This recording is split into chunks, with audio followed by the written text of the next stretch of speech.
So here we are talking about maybe some dream designs. Rhuben is so Dreamy. romantic in this aspect. But what happened with the function comes in practicality, client. What do you put this line between the emotions, the practicality?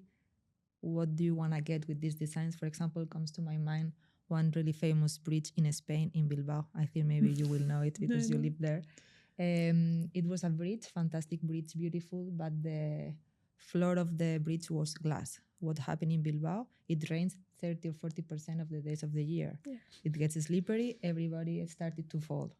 They complained to the municipality. At the end, they put like a fantastic carpet that kills totally the design. And very ugly and like opposite to what was intended. Yeah, right? I guess the intention was to create like a wow feeling. But at the end, it went ruin. So where do you put this line? Yeah, it's like the artistic sculpture, the artistic intent has been diminished by adding the carpet. It's such a simple thing. It's like, it's also like the last thing you would think of, right? I think for us, the first thing that gets cut are like trees. And like we know how powerful like shade and creating cool areas for people to gather is. And actually, I think here in the UAE, we are all looking for that. I mean, fortunately, clients here really understand that, but back home, it's always a fight, and it's like it always comes down to cost. Okay. So it becomes like a motivating thing of like trying to convince clients that we need these trees.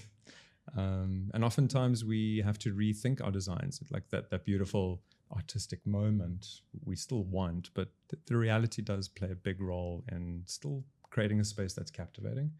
But it's tricky. I don't know if I'm answering your question, but No. You asked where the line was, and I think the line is budget. So like if you are a little bit aware, so again, old or experienced, so like you instantly ask yourselves, okay, are we going to really be able to pull this off? Like, are we really going to be able to make this design happen? Or maybe we should be thinking of an alternative that is going to give us a desired, effect, but with the budget that the client wants. Because the worst you can do is over-design something and just eliminate half, and then you just have half of something, right? And it's not what you really wanted. So it's better to design maybe a more cost-effective thing, but it's going to be actually a complete design that works, right? So instead of, I don't know, planting half of the trees, maybe you can plant the amount that you want, but with cheaper species. I mean, like, just to be, very, very on I think the point you're making is like the reality of cost and client expectations need to be factored in. And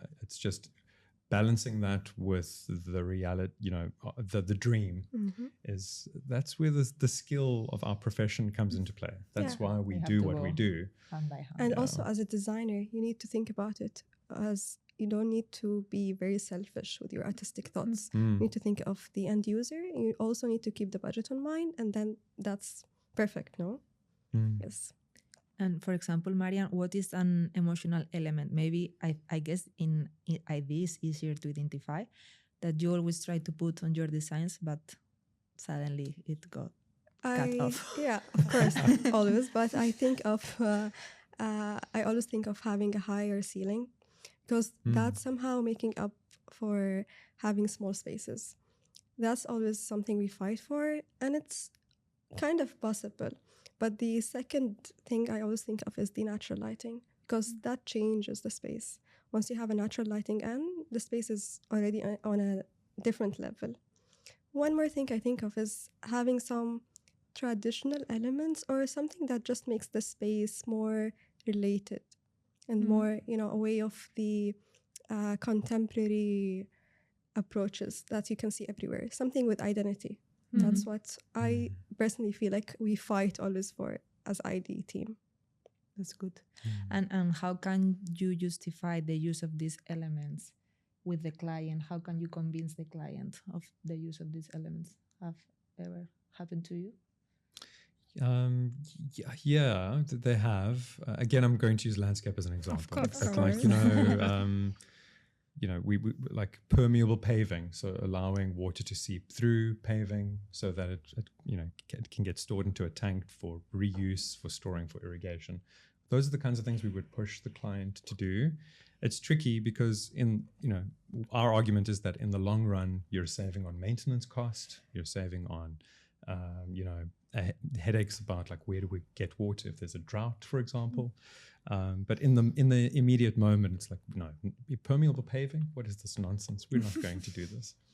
But like these are, we've got so many landscape objects and tools, and I'm calling them objects and tools, but these are materials that we use that we need to spend a lot of time convincing clients and educating clients, and also educating other disciplines about these things that we can use within the landscape. It's often, like we'll just run the water off and gather it somewhere and take it off of the site. And our argument is like, well, it's a resource. It's a resource that we could potentially use on our space. So, yeah. When you try to convince the client, it's easier when you know what they are looking for. So like if you have someone that that they're looking for luxury, it's always going to be easier to convince them. Like if you try to tell them, okay, but this is going to really give a luxurious effect, right? But if they are very sustainable, or that this matters to them, that route is going to be easier to actually sell the idea, right? Because they are, that's where the sensibilities sort of lie. So that also always helps, yeah. But sometimes, most of the clients, it's just the budget is, it all comes down to that. Yes. And so, you have to, I think, pick your battles, right? Absolutely. So you just have to be sure, okay, this one is really worth fighting for. I cannot defend all of it for sure. So like, just pick the ones that feel, really important to you and best for the project. Yes, and you need to kind of explain it from their perspective. They won't get it as designers, especially clients. So if they understand it as cost, you would just explain it as investment for them. If you're fighting maybe for the greenery, then you have an activity for winter, for example. So just explaining it to them by how they look at it. That's how you do as a designer. That's how you fight for it. I see it. And I was thinking, do you think that sometimes the emotion can transform a space? For example, I'm thinking about a product that is easier to me to think, but maybe you can help me with a real space or building. I don't know if you know the Stark's lemon squeezer that they did once, that it was golden. Yeah. So of course lemon and gold doesn't work together, and it comes with a note that it says, please don't use for a squeezed lemon, but it's a lemon squeezer. So it's like it was so beautiful that the emotion that it comes to you is like, okay, I cannot really use it as it is, so it would be a sculpture that I will put it in my house. Has ever the emotion changed the use of a space that you have designed? There was a project a few years ago back home, and it was just a conceptual study about cemeteries and graveyards. And we've got many of those spaces, and public space in South Africa is almost seen as a luxury. So the thesis was, what if this was also acting as a park? So it's taking this idea of this lemon squeezer, this thing that you look at, you observe, you might go back to it every now and again, and maybe, when your husband's not looking, squeeze a lemon out of it. But like, how do you take a space that people don't use and transform it so that it becomes a space people can gather, pay the respects to those that aren't there, but it also it brings people together. Another space is being used. I quite like this overlap of, it could still perform as a beautiful space that you can still observe and enjoy, but it still serves a function. Like, people need to go and enjoy themselves outside. And why not combine these two? And obviously cultural and religious things will come into play. It depends where in the world this gets implemented. But it's just, those kinds of ideas I think are really important to overcome those kinds of tricky scenarios where oh, am I just creating a sculpture here? This is not a good idea. Thing for people to look at. That's good. Well, I don't see this happening a lot in that direction in architecture, right? So I don't see many things that were supposed to, have a use and then now useless. I mean, because there's always some kind of purpose. But yeah, we build museums, or, you know, so some sort of, you know, very extravagant buildings that in the end don't attract the users really, so they become like this lemon squeezer. I can think of some.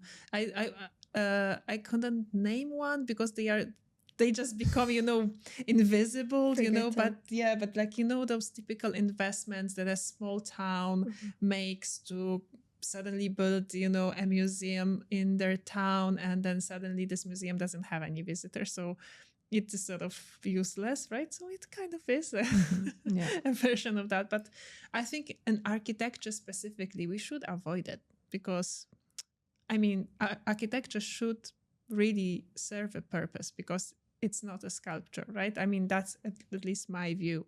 Like, if you are not creating it for the use, it's, in my opinion, pointless. And I'm not a fan of the architects that build, you know, like sculptures for themselves, right? Like, it's okay, it's good if the opera house is very nice, but if it cannot be used as an opera house and it's just beautiful, like I can think of an example from the town where I live, Valencia. I don't want to name the poor architect, but you know, if it's not optimum for being an opera house, what's the point, right? Like, I mean, that's my view. Obviously, there's other views, there's other people that would defend that this is still beautiful and nice to look at, so why not? I'm sure there's two different, you know, it is groups. subjective to some degree, I suppose. I think of the Gherkin in London. Like, I don't know much about the building, so please correct me. But I know that, you know, it received a lot of criticism for being a really ugly building. But through its discussion around it being an ugly building, everyone knows what the Gherkin is. And it's an icon. Like, people know and recognize it around the world. It's an interesting thought. Yeah.